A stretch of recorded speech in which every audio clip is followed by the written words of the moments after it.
Today I want to talk about effort. We have a variety of opportunities for effort, and that effort can change. And I want to talk about the good effort and the not so good effort. So I'm going to start with the effort we battle with, especially those of us that struggle with emotional eating, binge eating, and food addiction, where self-love, which I talked about in a previous video, is still pretty weak and we're not there. The effort we choose oftentimes is the fuck it. So I had a really tough day at work. My boss was such an asshole, and he actually gave my top project away to my arch nemesis. Fuck it. I am having that glass of wine. Or maybe the bottle, right? Or you walk into the house and, oh my God, what a mess. Shit's everywhere. Why am I the only one who does anything in this house? You know what? Fuck it. We're ordering out tonight. We're getting some pizza and beer because I don't want to deal with this mess and I don't want to have to clean it up. Or I had the worst fight with my spouse today. He was being such a jerk. I can't believe he said that to me. Fuck it. I'm getting some ice cream. Yeah. So that's the first effort. And obviously that effort causes us to turn to food, turn to alcohol, everything filled with a whole bunch of non-nutritional calories that we use for either comfort.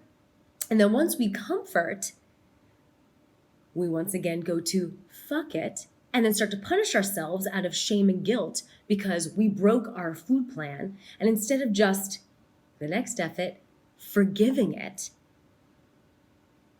we beat ourselves up instead. So if we were to go from that fuck it moment, and instead of being filled with guilt and shame because we lose control with food, instead we have a treat. We eat the brownie. We have a glass of wine. We do order out. And we forgive it. And we say, you know what? I had a rough day. I made a decision that wasn't on plan, but it's done. Okay, move on. That moving on, that ability to forgive that moment will save you thousands of calories. It'll save you copious amounts of shame and guilt because it's the binge that is the problem. It is not that moment of having a brownie or a glass of wine. It's how we feel as a result of it that causes us to continue that fuck it moment and just go to town. Where if we could forgive it instead, we'd stop the whole process. But let's hit a little rewind. How did we get here in the first place? That's our last effort, which should ultimately be our first effort.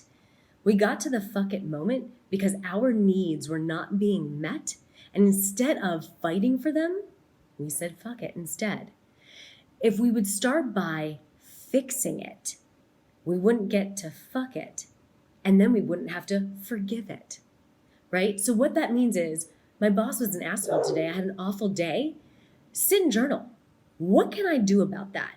Did I speak my truth to my boss when he or she told me that they were giving away my primary assignment to somebody else? Did I sit down with them and ask for a meeting and say, look, you know what, I'm a little hot right now, but I want to get on your schedule because we need to discuss this further? Did you ask questions, right? Did you fight for yourself? When you came home to a messy house, did you take a deep breath, call the family in and said, okay, guys, I'm not living like this. You're unloading the dishwasher. You're putting away and cleaning up the countertops. You're going to make the bed. You pull out the vacuum. Are you getting your needs met? Because when you're not, you're forcing yourself into that fuck it moment. Fix it instead. And then if you do have a fuck it, forgive it. Choose your effort and choose it wisely for your own success and happiness.